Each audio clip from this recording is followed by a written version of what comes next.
Hello everyone, मैं श्रेयस स्वागत करता हूं आप सभी का अपने इस यूट्यूब चैनल पे। तो आज के इस वीडियो में हम डिस्कस करेंगे कि how did I prepare for Mahatransco AE examination. इसमें हम डिस्कस करेंगे मैंने टेक्निकल सब्जेक्ट को कैसे प्रिपेयर किया था, आपका सीक्वेंस कैसा होना चाहिए for preparing technical subjects. Second is आपको प्रैक्टिस कहाँ से करना चाहिए, उसकी काफ़ी स्टूडेंट्स मेरे से पूछ रहे थे कि बुक लिस्ट क्या होनी चाहिए, आपका MCQ सॉल्विंग के लिए आपके पास रिसोर्सेज कौन से होने चाहिए, और थर्ड इज़ कि आप जो भी मॉक टेस्ट आप जब लगाएंगे तो उसका एनालिसिस आपको कैसे करना है। तो ये वीडियो में मैं थोड़ा आपको आइडिया दे दूंगा, और इसमें से भी अगर कोई टॉपिक बच जाता है, क्योंकि वीडियो थोड़ा लंबा हो सकता है, इसलिए कोई भी टॉपिक बच जाता है तो मैं उसके लिए अलग से एक वीडियो बनाने वाला हूँ। ठीक है, तो without wasting any more time let's get started towards the video. ठीक है, अब यहाँ पे देखिए, आप कोई भी अगर एग्ज़ाम टारगेट कर रहे हैं तो उसमें अगर आपकी एग्ज़ाम टेक्निकल पोस्ट की है, फिर भी उसमें आपको पता होगा कि मेजॉरिटी जो है वो पहली तो टेक्निकल सब्जेक्ट्स रहते हैं और सेकंड आपके नॉन टेक्निकल सब्जेक्ट्स रहते हैं। मतलब दो सेक्शन रहते हैं एग्जाम में, जिसमें कि टेक्निकल सब्जेक्ट्स के लिए आपको प्रिपरेशन करने के लिए पहली चीज़ आपके कंसेप्ट्स क्लियर होने चाहिए, दूसरी चीज़ आपकी प्रैक्टिस अच्छे से होनी चाहिए, वो कंसेप्ट के ऊपर आपकी कमांड होनी चाहिए, और थर्ड इज़ आपको मॉक टेस्ट लगाने चाहिए। ठीक है, और मैंने जो MSCB का एग्जाम दो मैंने क्वालिफाई किए हैं, उसमें जो नॉन टेक्निकल सिलेबस था उसमें था फर्स्ट इज़ रीजनिंग था, उसके बाद क्वांट था, मतलब क्वांटिटेटिव एप्टीट्यूड था। ये दो ही सेक्शंस थे, बट मोस्ट ऑफ द जितने भी सेंट्रल लेवल के एग्जाम्स रहते हैं उसमें GAG रहता है और इंग्लिश भी रहता है। ठीक है, और यहाँ पे देखिए, जब भी आप टेक्निकल सब्जेक्ट्स की प्रिपरेशन चालू करेंगे उसके लिए मैंने ये स्लाइड में आपको पूरा जितने भी सब्जेक्ट की लिस्ट है उसको मैंने यहाँ पे लिखा है, और ये सिर्फ लिस्ट नहीं है, इसमें मैंने क्या लिखा है कि आपको कौन से सीक्वेंस में आपको सब्जेक्ट्स प्रिपेयर करने हैं। यहाँ पे देखिए, आप अगर कोई फ्रेशर स्टूडेंट है तो उसको हमेशा इलेक्ट्रिकल सर्किट्स या फिर जिसको हम नेटवर्क बोलते हैं उससे अपनी प्रिपरेशन स्टार्ट करनी चाहिए। जब भी आप नेटवर्क कंप्लीट कर लेते हैं उसके बाद आपको मशीन्स को पढ़ना है। ठीक है, मशीन्स में भी देखिए हमारे पास 4 टाइप के मशीन्स है, transformer, DC machine, induction machine और सिंक्रोनस मशीन। ठीक है, तो ये स्लाइड में मैंने जो लिखे हैं सब्जेक्ट, ये आपको इसी सीक्वेंस में, मतलब मैंने जिस सीक्वेंस में पढ़ा था टेक्निकल सब्जेक्ट्स को उस हिसाब से मैंने ये स्लाइड में आपके सामने सब्जेक्ट्स लिखे हैं। मैंने पहले ट्रांसफार्मर किया था, उसके बाद DC मशीन किया था, फिर इंडक्शन, और बाद में सबसे लास्ट में सिंक्रोनस मशीन लिया था, क्योंकि सिंक्रोनस मशीन में काफ़ी सारे ऐसे कंसेप्ट्स हैं जो समझने के लिए थोड़े से आपको विजुअलाइज नहीं होते इनिशियली। ठीक है, उसके बाद मैंने पावर सिस्टम किया था, क्योंकि महाट्रांसको और इन जनरल MSCB के जितने भी एग्जाम्स रहते हैं उसमें पावर सिस्टम्स का अच्छा खासा वेटेज रहता है। ठीक है, इसलिए मैंने पावर सिस्टम प्रिपेयर किया था। उसके बाद मैंने मेजरमेंट्स प्रिपेयर किया था, उसके बाद analog electronics, digital electronics, power electronics, और लास्ट में मैंने कंट्रोल सिस्टम्स किया था, क्योंकि कंट्रोल सिस्टम्स का हमारे स्टेट में जो एग्जाम है वहाँ वो एग्जाम में कंट्रोल सिस्टम से ज़्यादा क्वेश्चन नहीं पूछे जाते, तो इसलिए मैंने ये सबसे लास्ट में इसको प्रायोरिटाइज किया था। ये जितने भी लास्ट के 5 नंबर से जितने भी सब्जेक्ट है, आप एक बार जो भी एग्जाम आप टारगेट कर रहे हैं उसका PYQ एनालिसिस कर लीजिए, और उसमें आप देखिए कि एनालॉग इलेक्ट्रॉनिक्स से ज़्यादा वेटेज है या फिर कंट्रोल सिस्टम से ज़्यादा क्वेश्चन पूछ रहा है, उसके हिसाब से ये लास्ट के जो 4-5 सब्जेक्ट है इसको आप अपने हिसाब से शफल कर सकते हैं। ठीक है, उसके बाद हाँ, very important point is MCQ practice कहाँ से करनी चाहिए। ठीक है, तो बहुत सारे लोग मतलब मैंने जब प्रिपरेशन स्टार्ट की थी उस टाइम पे भी बहुत सारे लोग बोल रहे थे कि VK मेहता से प्रिपरेशन करनी चाहिए, कोई मतलब मेरे कोई सीनियर्स बोल रहे थे कि आपको JB गुप्ता से प्रैक्टिस करनी चाहिए। मैंने दोनों बुक का एक बार ओवरव्यू लिया था, लेकिन मैंने जिस चीज़ को एनालाइज किया कि VK मेहता के जो क्वेश्चंस है वो थोड़े से ओल्ड फैशन क्वेश्चंस है। आज के डेट में जितने भी एग्जाम्स लिए जाते हैं उसमें इतने स्ट्रेट फॉरवर्ड क्वेश्चन आपसे नहीं पूछे जाते, वो थोड़ा ट्विस्ट करके एग्जामिनर क्वेश्चन पूछता है, कंसेप्ट को थोड़ा अच्छे से समझने की आपको ज़रूरत है। मैं सिर्फ AE लेवल के एग्जाम की बात नहीं कर रहा, even in JEE level examinations you will have to face some really conceptual questions. ठीक है, तो उसके लिए मैंने जो यूज़ किया था, मैंने YCT मतलब यूथ कॉम्पिटिशन टाइम्स का जो AE जो असिस्टेंट इंजीनियर के वॉल्यूम 1 और वॉल्यूम 2 करके 2 बुक्स आते हैं, आप इसको मतलब कॉम्बो में भी आप इसको ले सकते हैं। इसकी PDF भी आपको मिल जाएगी, अगर आप टेलीग्राम पर सर्च करेंगे तो इसकी PDF भी मिल जाएगी। ये काफ़ी अच्छे बुक्स है। ठीक है, इसमें जितने भी स्टेट के आपके प्रीवियस ईयर क्वेश्चंस है वो इसमें पूरा कंसोलिडेट किया हुआ है, और बहुत सारा अच्छा एक कलेक्शन है आपके पास क्वेश्चन का। इसमें सिर्फ एक ही डिसएडवांटेज है, यहाँ पे ये जो बुक है ना, तो ये बुक में आपको काफ़ी सारे मिस्टेक्स मिलेंगे, क्योंकि इसमें मिस्टेक्स है, काफ़ी जगह पे आंसर गलत दिए हैं, कुछ जगह पे ठीक से एक्सप्लेनेशन नहीं दिया, तो आपका काम थोड़ा सा डबल हो जाएगा। आपको जिस क्वेश्चन में आपको डाउट है, आप क्या कीजिए, वो क्वेश्चन को आप एक बार गूगल पे सर्च कर लीजिए और डिफरेंट वेबसाइट से आप उस क्वेश्चन को वेरीफाई कर लीजिए। यही सिर्फ एक दिक्कत है, मतलब ये एक चीज़ को छोड़ के इसमें बहुत सारे अच्छे क्वालिटी के क्वेश्चन है, और ये ऐसे क्वेश्चन है जिसको आपको कंसेप्ट को समझने में बहुत ज़्यादा हेल्प होगी, ठीक है। और मैंने और एक रिसोर्स फॉलो किया था, वो था कि EAC 2024 का मेरे पास बुक था। आप कोई भी बुक ले सकते हैं, मेडिजी पब्लिकेशन का ले सकते हैं या फिर एस का भी बुक ले सकते हैं, जिसमें EAC के तकरीबन 1997 या फिर 2000 से लेके 2024 तक जितने भी क्वेश्चन है उसका सब्जेक्ट वाइज आपको क्वेश्चन बैंक मिल जाएगा इसमें। बट EAC में क्या है कि जो भी इलेक्ट्रॉनिक्स या फिर अलाइड इलेक्ट्रॉनिक्स के जो सब्जेक्ट रहते हैं उसमें थोड़ा सा डिफिकल्ट लेवल पे इंजीनियरिंग सर्विसेज में क्वेश्चन पूछे जाते हैं। तो EAC का जो बुकलेट है उसमें से मैंने सिलेक्टेड सब्जेक्ट ही उसमें से प्रिपेयर किए थे। पहला था पावर सिस्टम, जो मैंने EAC से अच्छे से किया था, मतलब ये मैंने 2 बार सॉल्व किया था पूरा। जो क्वेश्चन नहीं आते थे उसको मार्क कर देता था, जब सेकंड टाइम सॉल्व करता था तो सिर्फ वही क्वेश्चन में लगाता था। उसके बाद सेकंड मशीन्स है, मशीन्स के भी काफ़ी सारे कंसेप्चुअल आपको क्वेश्चन है। और काफ़ी बार मैं क्या करता था, अगर मान लीजिए मैं अगर रिवाइज कर रहा हूँ और मेरे पास इतना टाइम नहीं है कि मैं YCT AE को एक बार लगा देता हूँ, तो मैं क्या करता था कि EAC का जो बुक है उसमें मैंने मार्क करके जितने भी क्वेश्चन मुझे अंडरस्टैंडिंग में थोड़ी डिफिकल्टी जा रही थी उसको मैंने मार्क करके रखा था, और रिवीजन के टाइम पे मैं बस वो मार्क क्वेश्चन को एक बार सॉल्व करके देख लेता था, ठीक है। उसके बाद third subject is network. Network के काफ़ी सारे एकदम क्वालिटी क्वेश्चन इंजीनियरिंग सर्विसेज में पूछे जाते हैं। आप अगर एक बार नेटवर्क सिर्फ EAC का अगर आप लगाएंगे, आपको कोई भी अदर रिसोर्स फॉलो करने की जरूरत नहीं है, क्योंकि इसमें हर एक कंसेप्ट से रिगार्डिंग आपके क्वेश्चन इंजीनियरिंग सर्विसेज में आज तक पूछे जा चुके हैं, ठीक है। उसके बाद फोर्थ इज मेजरमेंट्स। मेजरमेंट्स में देखिए, हम अगर गेट लेवल का प्रिपरेशन करेंगे तो उसमें मतलब मैक्सिमम जो पार्ट रहता है वो आपका न्यूमेरिकल बेस्ड रहता है। लेकिन हमारे AE और JEE एग्जामिनेशंस में क्या रहता है कि हमें एग्जाम में काफ़ी सारे थ्योरी क्वेश्चंस पूछे जाते हैं। तो वो थ्योरी क्वेश्चंस टैकल करने के लिए या फिर कोई अगर स्टेटमेंट बेस्ड क्वेश्चन आता है तो वो सबका कंसोलिडेशन आपको EAC के बुक में मिल जाएगा। तो मैंने सिर्फ ये चार सब्जेक्ट के लिए EAC के बुक को यूज़ किया था, ठीक है। उसके बाद नेक्स्ट है कि how to solve MCQ properly. काफ़ी स्टूडेंट्स मेरे से बात करते हैं कि हम MCQ तो सॉल्व करते हैं लेकिन फिर भी हमारी एक्यूरेसी नहीं डेवलप हो पा रही, या फिर अगर एग्जाम में स्क्रीन पे क्वेश्चन आ जाता है तो हम कंफ्यूज हो जाते हैं या फिर स्ट्राइक नहीं होता क्वेश्चन कैसे करना है। तो मैं अगर मान लीजिए यहाँ पे मैंने एक पेज लिया है, मान लीजिए ये YCT बुक में से मैंने एक पेज लिया है, अब मैं 50th क्वेश्चन में कर रहा हूँ, ठीक है। द आर्मेचर रेजिस्टेंस, मतलब जो भी क्वेश्चन है, अगर ये क्वेश्चन मुझे आता है तो मैं क्या करता था, एक मेरे पास रफ कॉपी होती थी, ठीक है। तो रफ कॉपी में मैं क्या करता था, इसको ऐसे 2 हिस्सों में डिवाइड कर लेता था। और यहाँ पे देखिए मैं आपको बताता हूँ, मान लीजिए ये मेरे पास रफ कॉपी है, इसको मैं 2 हिस्सों में डिवाइड करता था और यहाँ पे मैं क्या लिखता था, नंबरिंग करता था 1 2 3 4 5 ऐसे, मतलब मैं उस 1 घंटे में कितने क्वेश्चन करने वाला हूँ उस हिसाब से मैं नंबरिंग करता था और यहाँ पे मैं वो क्वेश्चन को सॉल्व करता था। अब मान लीजिए 50 नंबर का क्वेश्चन है, अगर ये क्वेश्चन मुझे आता है तो मैं यहीं पे इसका जो भी मेरा कैलकुलेशन है रफ में कैलकुलेशन कर देता था। यहाँ पे मैं कुछ नहीं करता था, मैं टिक नहीं करता था, कुछ भी नहीं करता था क्वेश्चन को। ये आ गया तो ठीक है, अगर मुझे अभी आ रहा है तो बाद में भी ये क्वेश्चन मेरे को आ ही जाएगा। मान लीजिए ये क्वेश्चन में यहाँ पे कुछ रिलेशन है कि रेजिस्टेंस जो है आपका वो इनवर्सली प्रोपोर्शनल रहता है आपके नंबर ऑफ पैरेलल पाथ्स के लिए। मान लीजिए ऐसा फॉर एग्जांपल ऐसा कोई रिलेशन है, तो अगर ये रिलेशन मेरे नोट्स में नहीं है तो मैं क्या करता था, जब भी MCQ लगाता था मेरे सामने उस पर्टिकुलर सब्जेक्ट के शॉर्ट नोट ओपन रहते थे। यहाँ पे देखिए, always have your short notes in front of you while solving MCQ। तो जब भी मुझे ऐसा कोई नया फॉर्मूला अगर मिलता था मैं उसी वक्त तुरंत उसको शॉर्ट नोट में लिख देता था, उसको तुरंत वहीं पे हाईलाइट करके रखता था, ताकि जब मैं बाद में शॉर्ट नोट पढ़ूँ तो मुझे वो फॉर्मूले के लिए बाद में मेरे को YCT की तरफ नहीं आना पड़ेगा। मैं वो फॉर्मूला जो है वो पहले से मेरे शॉर्ट नोट्स में इंक्लूड रहेगा।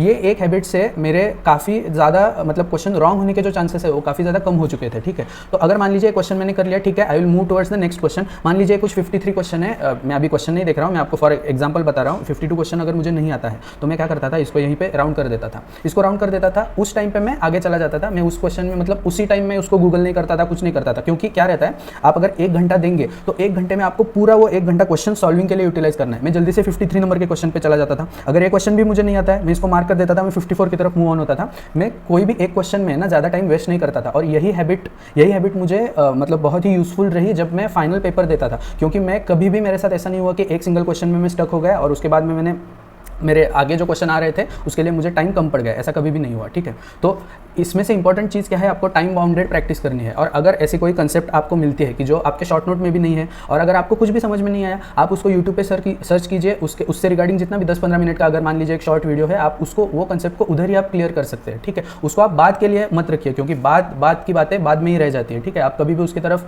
जाएंगे नहीं, वापस रिविजिट नहीं करेंगे आप उस क्वेश्चन को। Okay, next is how to properly complete a subject. मतलब आपने अगर एक सब्जेक्ट लिया तो उसको प्रॉपरली कैसे कंप्लीट करना है। इसमें देखिए, पहली चीज़, complete all the contents of subject from your study material. आपने अगर कहीं से भी कोचिंग लिया है तो आपके पास एक स्टडी मटेरियल रहेगा, वो सब्जेक्ट का एक बुकलेट रहेगा। तो पहले आप इसके जितने भी कंटेंट्स है उसको आप वो बुकलेट से अच्छे से आप एक बार रीड कर लीजिए, ठीक है। उसके बाद second point is prepare framework of short notes. यहाँ पे देखिए मैंने क्या वर्ड यूज़ किया है, फ्रेमवर्क। मैंने फ्रेमवर्क क्यों यूज़ किया है, क्योंकि आपके पास जब आप शॉर्ट नोट्स बनाने के लिए बैठेंगे उस टाइम पे आपको कोई भी मतलब ऐसा एक मतलब फॉर्मेट नहीं रहेगा कि आपको ये पॉइंट के बाद क्या लिखना है। तो इसके लिए आपको कोई भी आप एक मटेरियल, मान लीजिए कोई एस का फॉलो कर रहा है, कोई मेड इजी का फॉलो कर रहा है, आप वो मटेरियल में से आप एक बार एक रफ आप फ्रेमवर्क बना लीजिए शॉर्ट नोट्स में, जिसमें आपके PYQ के जितने भी पॉइंट्स है वो उसमें ऐड नहीं होंगे। अभी मैंने सिर्फ फ्रेमवर्क बताया, ठीक है, अच्छे से ध्यान से सुनिए मैं क्या बोल रहा हूँ। नेक्स्ट है start solving previous year questions. अब आपके पास एक शॉर्ट नोट्स का फ्रेमवर्क प्रिपेयर हो गया, उसके बाद आप प्रीवियस ईयर क्वेश्चन लगाने के लिए बैठेंगे। वहाँ पे आपको काफ़ी सारी डिफिकल्टीज फेस करनी पड़ेंगी, मतलब ऐसे कुछ क्वेश्चंस रहेंगे जो आपके बुक में हो गए ही नहीं। तो ऐसे टाइम पे पैनिक नहीं होना है, आपने अपना जो बेसिक जो मटेरियल रहता है ना उसमें आपको कभी भी डाउट नहीं लेना चाहिए। अगर मान लीजिए A, B और C मैं किसी 3 एजुकेटर्स हैं मेरे सामने, मैं अगर A एजुकेटर से पढ़ रहा हूँ पर्टिकुलर सब्जेक्ट, पहले ही मैं पूरा रिसर्च करूंगा कि ये एजुकेटर क्वालिफाइड है नहीं है, तभी मैं वो सब्जेक्ट वहाँ से स्टार्ट करूंगा। काफ़ी लोग क्या करते हैं, मतलब मान लीजिए मैं पावर सिस्टम पढ़ रहा हूँ तो पहले A एजुकेटर से थोड़ा बहुत पढ़ेंगे, फिर प्रीवियस ईयर क्वेश्चन लगाएंगे और फिर उनको समझ में आएगा अरे यार ये तो कंटेंट है, ये तो इसने नोट्स में लिया ही नहीं, वो फिर बीच में से एजुकेटर चेंज कर लेते हैं। देखिए किसी भी एजुकेटर के नोट्स 100% कंप्लीट किसी के भी नहीं होते, वो आपको ज़्यादा से ज़्यादा 70 to 80% कंटेंट आपको दे सकता है, उसके बाद का जो बचा हुआ 15-20% है वो आपको अपने एंड से कवर करना पड़ता है। ऐसा कोई भी एजुकेटर नहीं है कि जो आपको 100% बेस्ट कंटेंट दे देगा, ठीक है। उसके बाद आपको प्रीवियस ईयर क्वेश्चंस लगाना चालू करना है। उसके बाद देखिए add important data collected from PYQ to your short notes. आप जब भी प्रीवियस ईयर क्वेश्चंस लगाएंगे उसके बाद आपको जितना भी इंपॉर्टेंट डेटा मिलता है, जैसे कि फैक्चुअल डेटा हो या फिर कोई नया फॉर्मूला हो, तो उसको आपको शॉर्ट नोट्स में इंक्लूड करना है, ठीक है। और उसके बाद always keep your short notes updated, आपको आपके शॉर्ट नोट्स एकदम अपडेटेड रखने हमेशा। ये हो गई फर्स्ट स्टेज। उसके बाद मान लीजिए मैं पावर सिस्टम अभी कर रहा था, मेरा पावर सिस्टम खत्म हो गया, उसके बाद मैं तुरंत पावर सिस्टम का रिवीजन नहीं करूंगा, मैं बीच में 1 वीक का ब्रेक दूंगा। उसमें मैं क्या करूंगा, I will start preparing another subject, ठीक है। मैं नेक्स्ट सब्जेक्ट का प्रिपरेशन चालू करूंगा और जब भी पावर सिस्टम कंप्लीशन के बाद अगर 4-5 दिन या फिर 1 हफ्ते का टाइम होता है, उसके बाद मैं क्या करूंगा, मैंने जो पावर सिस्टम किया था उसका मैं टेक्स्ट बुक या फिर आपके पास कोई भी अगर अड्डा का कोई ऐप है या टेक्स्ट बुक का है उसमें सब्जेक्ट टेस्ट रहते हैं, तो मैं पावर सिस्टम की वहां से सब्जेक्ट टेस्ट दूंगा, ठीक है। तो इससे क्या होगा, मैं बार बार वो रिवीजन मेरे जो भी शॉर्ट नोट्स है उसको मैं बार बार नहीं पढ़ूंगा, इस बार मेरा एक्टिव रिकॉल होगा, क्योंकि मैं क्वेश्चंस के थ्रू वो कंसेप्ट को उस बार रिकॉल करता रहूंगा, जिससे क्या होगा, मेरे कंसेप्ट भी क्लियर होंगे, कंसेप्ट भी रिकॉल होंगे और मुझे क्वेश्चन सॉल्विंग की प्रैक्टिस भी होगी, ठीक है। तो ये चीज़ बहुत इंपॉर्टेंट है और इसको मैं बोलता हूँ कि रिवाइज लाइक अ प्रो। बहुत सारे लोग रहते हैं लाइब्रेरी में बैठे रहेंगे, सामने बुक रहेगा, वही 100-200 पेजेस की कॉपी रहेगी, पन्ने पलटते रहेंगे, उसके बाद उनको कब नींद आती है उनको खुद भी नहीं पता चलता, ठीक है। तो हमें ऐसे नहीं करना है, हमें स्मार्टली रिवाइज करना है, सब्जेक्ट को कम से कम टाइम में उसको रिवाइज करना है, ठीक है। उसके बाद देखिए मोस्ट इंपॉर्टेंट की मॉक टेस्ट के रिगार्डिंग आपको कैसे मॉक टेस्ट कैसे अटेम्प्ट करने हैं। पहली चीज़ तो देखिए, you should only attempt exam relevant mock test. अगर मान लीजिए आप महाट्रांसको AE एग्जाम को टारगेट कर रहे हैं तो आपको महाट्रांसको AE लेवल के ही मॉक टेस्ट लगाने हैं। काफ़ी स्टूडेंट्स रहते हैं महाट्रांसको की प्रिपरेशन करेंगे, मॉक टेस्ट देंगे गेट लेवल का, तो इससे कुछ फायदा नहीं है, you are only wasting your time. मान लीजिए कोई स्टूडेंट है जो SSC JEE के लिए प्रिपरेशन कर रहा है, आपको कोई भी कुछ भी नहीं करना है। अगर आपके पास टेक्स्ट बुक नहीं है तो आप टेक्स्ट बुक का एक पास ले सकते हैं जो बेसिक पास रहता है, उससे आपको SSC JEE के जितने भी प्रीवियस ईयर क्वेश्चंस है, वहाँ के उनके जो सब्जेक्ट मैटर एक्सपर्ट्स रहते हैं उन्होंने आपके लिए पहले से टेलर मेड टेस्ट सीरीज बनाई हुई रहती है after analysing all the PYQs। तो आपका काम और ज़्यादा आसान हो गया, आपको बार बार प्रीवियस ईयर क्वेश्चन को एनालाइज करने की भी जरूरत नहीं है, आपके पास डायरेक्टली रेडीमेड टेस्ट सीरीज वहाँ पे मिलती है, तो आप वहाँ से टेस्ट सीरीज अटेम्प्ट कर सकते हैं। यहाँ पे देखिए मैंने लिखे कि आप कौन कौन से प्लेटफॉर्म से टेस्ट बुक मतलब टेस्ट सीरीज अटेंड कर सकते हैं। पहला है टेक्स्ट बुक, दूसरा है एनी रेप्यूटेड कोचिंग क्लास। अगर आपने कोई कोचिंग क्लास से कोचिंग लिया है तो आप वो कोचिंग क्लास के भी मॉक टेस्ट में आप एनरोल कर सकते हो, ठीक है। Third point is initially do not worry about the marks. काफ़ी स्टूडेंट्स ऐसे होते हैं कि मॉक टेस्ट में अगर स्कोर नहीं आता है तो वो डिमोटिवेट हो जाते हैं। देखिए मॉक टेस्ट आपके सिर्फ टाइम मैनेजमेंट के लिए है, आपको नए क्वेश्चंस मॉक टेस्ट में मिल सकते हैं जिससे आपकी कंसेप्ट और अच्छी हो सकती है। मॉक टेस्ट के मार्क्स कभी भी आपको देखने नहीं चाहिए। अगर कोई मॉक टेस्ट है जिसमें आपके बहुत ज़्यादा मार्क्स आ रहे हैं तो you should be aware that वो मॉक टेस्ट जो है उससे आपको कुछ भी फायदा नहीं होगा। मॉक टेस्ट ऐसी होनी चाहिए जिसमें अगर आपके मार्क्स कम भी होंगे तो आपको नॉलेज में एडिशन होनी चाहिए वो मॉक टेस्ट से, वरना कोई फायदा नहीं है। 2 घंटे का आप मॉक टेस्ट लगाएंगे, उसमें आपको अगर आउट ऑफ आउट स्कोर आ रहा है तो वो मॉक टेस्ट का कोई फायदा नहीं है, ठीक है। उसके बाद marks will increase eventually as your accuracy improves. जैसे जैसे आपकी एक्यूरेसी इंप्रूव हो जाएगी, जैसे जैसे आप नंबर ऑफ मॉक टेस्ट देंगे तो आपके मार्क्स ऑटोमेटिकली इंक्रीज होंगे। You don't need to worry about that. उसके बाद properly analyse test series for weak zones. जो भी टेस्ट सीरीज है उसको आपको उसका एक प्रॉपरली एनालिसिस आपको करना है। अगर आप 1 घंटे में टेस्ट लगाते हैं तो उसका एनालिसिस के लिए आपको 2 घंटे इन्वेस्ट करने चाहिए। मैं अगली स्लाइड में बताता हूं कि आपको एनालाइज कैसे करना है। उसके बाद देखिए कि एनालिसिस करने के बाद revise only the weak topics from your short notes. अगर मान लीजिए मैंने अभी पावर सिस्टम मैंने रिवाइज किया था फ्रॉम माय शॉर्ट नोट्स, उसके बाद में मैंने एक सब्जेक्ट टेस्ट दिया, उसमें मेरा इकोनॉमिक जनरेशन का एक पर्टिकुलर क्वेश्चन था जो मुझे स्ट्राइक नहीं हुआ, तो मुझे पता चला कि वो पर्टिकुलर जो सब्जेक्ट है उसमें से भी पर्टिकुलर सब टॉपिक है, उसी में अभी मेरा कन्फ्यूजन है।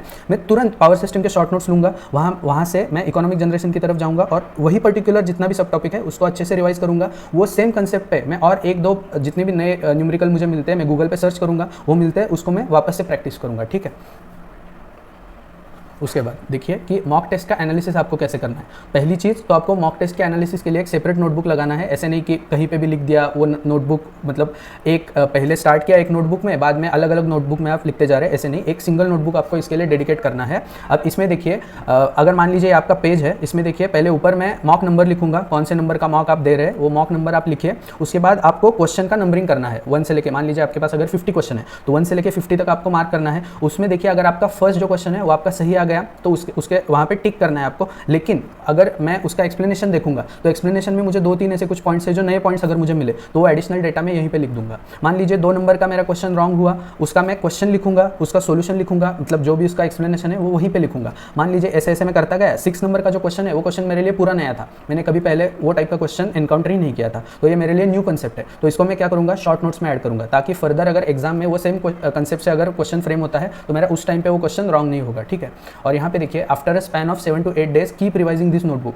ऐसा नहीं एक बार मॉक टेस्ट एनालिसिस की, मतलब ये आपकी मिस्टेक बुक, एक तरह से आप इसको मिस्टेक बुक कह सकते हैं। एक बार आपने मिस्टेक बुक बना ली और उसको बाद में कभी देखा ही नहीं, ऐसा नहीं करना है आपको। लगातार 7 से 8 दिनों में एक बार इसको, मतलब आप कभी भी, आप मान लीजिए आपने लंच कर लिया, आपको थोड़ा ड्राउजी फील हो रहा है, मतलब थोड़ी नींद आ रही है, कुछ नहीं, वो आप बुक ले लीजिए और उससे सिर्फ पन्ने पलट लीजिए। मान लीजिए अगर आप वो बुक को 2-3 बार पहले पढ़ चुके हैं तो आपको हार्डली 10 to 15 मिनट्स में आपकी पूरी नोटबुक एक बार रिवाइज हो जाएगी, ठीक है। और which is a very important to avoid further mistakes, और इससे आपकी एक्यूरेसी भी काफ़ी इंप्रूव हो जाएगी। आप एक बार जरूर ट्राई करके देखिए इस चीज़ को, ओके। उसके बाद देखिए कि प्रो टिप क्या है कि do not ignore the explanation of question. काफ़ी ऐसे लोग रहते हैं सिर्फ सॉल्यूशन देख लिया ABCD है और आगे मूव ऑन कर लिया, लेकिन टेक्स्ट बुक में ऐसे काफ़ी सारे चार्ट्स रहते हैं, उसमें काफ़ी इंपॉर्टेंट समरी रहती है, इंपॉर्टेंट फॉर्मूले रहती है, जिससे अलग टाइप का क्वेश्चन फ्रेम हो सकता है। So do not ignore the explanation of the question, add important और new points to your short notes, ये तो मैंने बता ही दिया। उसके बाद bookmark the important question on textbook app. Textbook app पे आप क्वेश्चन को सेव कर सकते हैं, और जब आप आपके लाइब्रेरी में ओपन करेंगे उसको तो आपको सब्जेक्ट वाइज आपने जो क्वेश्चन लिखे हैं वो सब्जेक्ट वाइज आपको सेग्रीगेट करके टेक्स्ट बुक दे देता है, विच is a very important feature. जब भी आप मान लीजिए मशीन्स रिवाइज कर रहे हैं तो आपने मान लीजिए ICT के क्वेश्चंस लगा दिए, उसके बाद आप एक बार टेक्स्ट बुक ओपन करेंगे, उसके लाइब्रेरी में जाएंगे और मशीन्स के जितने भी सेव्ड क्वेश्चन आपने सेव करके रखे थे, मान लीजिए 50 क्वेश्चन है, 100 क्वेश्चन है, उसको भी आप एक बार देख लीजिए। उसमें से आपके काफ़ी सारे, आपका जो दायरा रहता है ना सब्जेक्ट का, वो जो कवरेज है वो आपका काफ़ी अच्छा कवरेज होगा, जिससे कोई भी ऐसा क्वेश्चन आने के चांसेस बहुत कम रहते हैं कि जो आपने पहले देखा ना हो। क्योंकि अक्सर AE लेवल के एग्जाम है उसमें रिपीटेशन होता है क्वेश्चन का, नए क्वेश्चन ऐसे बहुत कम रहते हैं आपको एग्जाम में, ठीक है। उसके बाद में देखिए कि अगर आपकी घर पे पढ़ाई अच्छे से हो रही है तो आप घर पे कंटिन्यू कीजिए, लेकिन मुझे थोड़ी तकलीफ होती थी घर पे कंसिस्टेंसी बनाने के लिए, तो इसके लिए मैंने क्या किया था, मैंने घर के पास ही एक मेरे लाइब्रेरी थी, मतलब लाइब्रेरी या फिर स्टडी रूम आप बोल सकते हैं, तो मैंने लाइब्रेरी ज्वाइन किया था। उससे मेरा एडेड एडवांटेज ये हुआ कि जब भी मैं आसपास देखता था तो सभी बच्चे पढ़ाई कर रहे थे। तो अगर मान लीजिए एक दिन पे मेरी अगर मतलब ऐसी मेंटालिटी नहीं है पढ़ने की, फिर भी मैं वहाँ पे गया था, मैं रेडी होके जाता था और वहाँ पे जाने के बाद मैं कम से कम 2 से 3 घंटे तो पढ़ के ही आता था। ऐसा तो नहीं होता था कि मैं वहाँ पे गया और वहाँ पे मूवी देखने बैठा रहा, ऐसा तो नहीं होगा। तो आपके जो आसपास का जो एटमॉस्फेयर रहता है, आपका जो एनवायरमेंट रहता है, वो भी काफ़ी इंपॉर्टेंट रोल प्ले करता है। तो अगर आपकी घर पर कंसिस्टेंसी नहीं बन रही है तो आप 700-800 रुपये में आपको अच्छी सी लाइब्रेरी मिल जाएगी। आप एक लाइब्रेरी ज्वाइन कर लीजिए जिसमें आपको एक डेडिकेटेड डेस्क भी मिलेगा और आप अपने हिसाब से अच्छे से उसको एकदम डेडिकेटेड तरीके से आप प्रिपरेशन कर सकते हैं। देखिए 5-6 महीने की बात होती है एग्जाम के पहले के, मैं तो बोलता हूँ 2-3 महीने की बात होती है जिसमें आपको पूरा रगड़ के पढ़ना चाहिए, क्योंकि ऐसी अपॉर्चुनिटी बाद में नहीं आएगी आपको, ठीक है। यहाँ पे देखिए लाइब्रेरी में ये जो एक फोटो है, ये मेरे लाइब्रेरी के डेस्क का फोटो था। मैंने डेस्क पे पूरा जितना भी इंपॉर्टेंट छोटा करके मैं स्टिकी नोट्स में लिखता था, मैं जितना भी फैक्चुअल डेटा है, क्योंकि मेरे फैक्चुअल क्वेश्चन हमेशा गलत होते थे। मैं न्यूमेरिकल सही करता था लेकिन फैक्चुअल क्वेश्चन में प्रॉब्लम होता। तो इस फोटो में आप देख सकते हैं मेरा जो लाइब्रेरी में डेस्क था उसके सामने मैंने जितना भी फैक्चुअल डेटा था या फिर ऐसे इंपॉर्टेंट फॉर्मूले थे जो मैं बार बार भूलता था, तो उसको मैंने यहाँ पे समराइज किया था। यहाँ पे आप देखिए, अगर आपको दिख रहा है क्लियरली तो देखिए कि मोटर्स, मतलब DC मोटर्स है, उनके जो एप्लीकेशंस है वो मैंने यहाँ पे लिखे थे। क्योंकि क्या होता था, जितना भी न्यूमेरिकल पार्ट है उसमें मुझे ज़्यादा तकलीफ नहीं होती थी, लेकिन जो फैक्चुअल डेटा और जो इंपॉर्टेंट फॉर्मूलेज है वो मैं बार बार भूलता था सॉरी। तो उसके लिए मैंने क्या किया था, ऐसी मतलब पूरा मेरा आगे का जो डेस्क का पूरा व्यू था उसमें आपको काफ़ी मतलब छोटे छोटे ऐसे लेटर्स में मैंने पूरा उसको समराइज़ किया था कि क्या क्या एप्लीकेशंस क्या क्या है, उसका रेटिंग क्या है, ऐसी जो चीज़ें रहती है। अब यहाँ पे भी देखिए आप, सर्किट ब्रेकर जो है वो सर्किट ब्रेकर्स का मैंने रेटिंग यहाँ पे लिखा है। उसके बाद यहाँ पे कम्यूटेशन टेक्निक्स जो है उसके कम्यूटेशन टेक्निक्स के नाम क्या रहते हैं, जो चीज़ें हम बार बार भूलते हैं, तो उसको मैंने वहाँ पर लिखा था। तो आप ऐसा कुछ कर सकते हैं, ठीक है। और मैं जब भी लाइब्रेरी में आता था, मतलब सुबह में 6 बजे के करीब, 6 साढ़े 6 बजे तक लाइब्रेरी में आता था, पहले आते ही मैं क्या करता था, पहले आधे घंटे में जो भी भी मेरे सामने इंपॉर्टेंट फॉर्मूला और फैक्चुअल डेटा लिखा था वो मैं एक बार पढ़ता था। ऐसे मैंने आप जब इस चीज़ को 1 महीने के लिए आप अगर इसको फॉलो करेंगे ना तो आपको लगभग 5 से 10 मिनट लगेंगे और आपका पूरे चार्ट्स एक बार आपके समराइज आपके एक बार रिवाइज हो जाएंगे। तो आप इसको एक बार जरूर करके देखिए कि सुबह आने के बाद आपको फैक्चुअल डेटा और इंपॉर्टेंट फॉर्मूला एक बार गो थ्रू करना है। और उसके बाद कि always revise short notes in the morning slot. आपका जो मॉर्निंग स्लॉट रहता है मतलब ब्रेकफास्ट के पहले या फिर ब्रेकफास्ट के 1 घंटे के बाद, मतलब ब्रेकफास्ट के पहले और उसके बाद का 1 घंटा वो आप डेडिकेटेड कीजिए आपके शॉर्ट नोट्स के लिए। हर रोज किसी 1 या 2 सब्जेक्ट के आपको शॉर्ट नोट्स एक बार सुबह सुबह पढ़ने, क्योंकि क्या है सुबह हमारा माइंड फ्रेश रहता है, उसमें अगर कोई भी चीज़ें है वो आपकी पिक्टोरियल मेमोरी में सेव होती है। तो आप जब भी आँख बंद करेंगे ना तो आपको ऐसे दिखेगा कि मैंने शॉर्ट नोट्स में मैंने ये पर्टिकुलर पॉइंट था वो मेरा लेफ्ट कॉर्नर में मैंने लिखा था, उसको हाईलाइट किया था। तो ये चीज़ों के लिए आपको शॉर्ट नोट्स की मैक्सिमम आपको रिवीजन करनी चाहिए। ओके और अगर आपका एग्जाम बहुत पास में है, अगर if you don't have much time left to prepare short notes, तो मैं रिकमेंड करूंगा आपको मेड इजी का एक हैंडबुक आता है इलेक्ट्रिकल इंजीनियरिंग का, उसमें भी काफ़ी सारा कवरेज आपको पूरे सब्जेक्ट का मिलेगा। उसमें भी काफ़ी सारे चार्ट्स है, समरी है, इंपॉर्टेंट फॉर्मूले है, तो आप इसको आप रेफर कर सकते हैं। और दूसरा मतलब स्पेशली फॉर AE एग्जाम्स मैं रिकमेंड करूँगा कि YCT का कैप्सूल करके एक बुक आता है, ये आपको लगभग 100-200 रुपये में आपको मिल जाएगा फ्लिपकार्ट या अमेजॉन पे। ये जो बुक है उसमें बहुत ही क्रिस्प मैनर में आपको पूरा सब्जेक्ट को समराइज़ किया है। लेकिन आप अगर पहली बार सब्जेक्ट पढ़ रहे हैं तो आपको कुछ भी समझ में नहीं आएगा, लेकिन अगर आपने पहले सब्जेक्ट को एक बार थोड़ा सा पढ़ा है, मतलब अगर आपने 30-40% भी उसका कंटेंट को अच्छे से पढ़ा है, तो ये बुक से आपका काफ़ी फास्ट रिवीजन हो सकता है। इसमें काफ़ी सारे फैक्चुअल डेटा के पॉइंट्स है, कंपैरिजन्स है, डिफरेंसेस है, तो इसको आपको एक बार देख लेना चाहिए। अगर आपके पास नहीं है तो इसका लिंक मैं डिस्क्रिप्शन में दे देता हूँ, आप एक बार ये बुक को परचेस कर सकते हैं। Okay now moving towards the non technical portion, कि मैंने नॉन टेक्निकल पोर्शन को कैसे प्रिपेयर किया था। तो महाट्रांसको का जो रिजल्ट था वो रिजल्ट में उन्होंने टेक्निकल पोर्शन या फिर टेक्निकल सेक्शन में आपको कितना स्कोर आया, नॉन टेक्निकल सेक्शन में कितना स्कोर आया, इसका पूरा बाइफर्केशन उन्होंने रिजल्ट में किया था। तो ये जो है ये मेरा रिजल्ट में से मेरा जो स्कोर कार्ड है उसको मैंने क्रॉप किया था। यहाँ पे मेरा नाम है, आप देख सकते हैं। ये जो है मेरा टेक्निकल का स्कोर है, ये 91.85 स्कोर है out of 91.85 out of 110 marks. ये मेरा टेक्निकल का स्कोर था। और 31.13 आउट ऑफ 40 मार्क्स ये मेरा नॉन टेक्निकल का स्कोर था। मेरा नॉन टेक्निकल का पहले से ही प्रिपरेशन बहुत अच्छा था, मतलब मैं पहले से, और मैं काफ़ी टाइम से नॉन टेक्निकल प्रिपेयर कर रहा था। मैंने नॉन टेक्निकल को कभी भी हल्के में नहीं लिया, क्योंकि ऐसा तो नहीं कि सिर्फ हमें जाके 1-2 पजल सॉल्व करके आना है, ऐसा नहीं। क्योंकि मैंने पहले ही एंटिसिपेट किया था कि जब आपका टेक्निकल का पेपर लेवल अगर आपका ईजी आएगा तो आपका मेरिट पूरा नॉन टेक डिसाइड करेगा, नॉन टेक मेरिट डिसाइड करता है। और यहाँ पे भी आप देखिए काफ़ी सारे ऐसे स्टूडेंट्स हैं जिनके टेक्निकल में काफ़ी अच्छा स्कोर है, लेकिन नॉन टेक्निकल की वजह से उनका सिलेक्शन 1 या 2 मार्क्स से रह गया है। तो आप कभी भी नॉन टेक्निकल पोर्शन को अंडर एस्टिमेट मत कीजिए। तो यहाँ पे देखिए मेरा नॉन टेक का 31.13 स्कोर आया था, which is a good score according to me, क्योंकि नॉन टेक्निकल का लेवल काफ़ी हार्ड था। मतलब SBI PO लेवल के रीजनिंग के या फिर क्वांट के क्वेश्चंस देखने को मिले थे। ठीक है, और ये वीडियो अभी थोड़ा लंबा हो जाएगा, इसलिए मैं नेक्स्ट जो वीडियो लाऊंगा उसमें मैं बताऊंगा कि मैंने नॉन टेक्निकल जो सिलेबस था वो विदाउट कोचिंग, मैंने कहीं पे भी पेड कोचिंग उसके लिए नहीं किया था, मैंने पूरा यूट्यूब से कवर किया था। तो मैंने कहाँ से कवर किया था, सोर्सेस कैसे थे, मैं प्रैक्टिस कैसे करता था, इसके लिए मैं एक अलग से वीडियो बनाऊंगा जो इस वीडियो के बाद में चैनल पे आएगा। ठीक है, तो अभी भी अगर आपके कोई डाउट्स है तो आप टेलीग्राम पे टॉपर स्टॉप इलेक्ट्रिकल नाम से हमारा एक चैनल है, तो वहाँ से आप कनेक्ट हो सकते हैं मुझसे।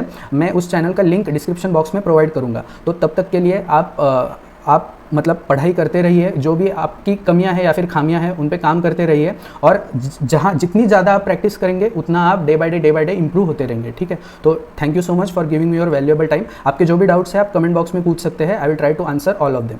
Thank you and have a good day.